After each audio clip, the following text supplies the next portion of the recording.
ibigori ariko usoza itabanza ukavuga ibigori iyo utavuga ibigori none se kimwe nangahe mani tone mani iyo ndi mushumba madagiye ntago nyewe ese koko reba ndari gutegeka mara ese ikigori nangahe ikigori yewe ngira ndahita mwishyura ngewe ari ufite inka nyinshi uragenda mu umwe narete oya igori ni bitatu nakaguhinyana tonda ariko kanya ndaje ariko bitatu kaminyana oya ipanya imbiba mu rugo mu nzu zirahari uravuga ngo nabizi wawe imbiba mu nzu n'izina dawo zirahari ubu umuntu nkawe urarebye ubona bino bigori n'ibyawe n'ibyanjye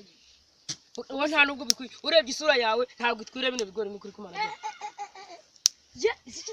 cyaje igori natejeje bureka nabwo nijyanye uzi nkoni ndekura nabwo nijyanye ejo bundi nakubise ikigwano cya hano ruguru mu murenge wanjye rukanda gisenya umva nabwo nijyanye uzishido ndekura basi ndabari ubu giyewe imbabazi ngewe ariko mana y'u Rwanda ubu nuko abantu bizana rero umuntu akabakunyagura ngo reka nigende ngaho genda nyine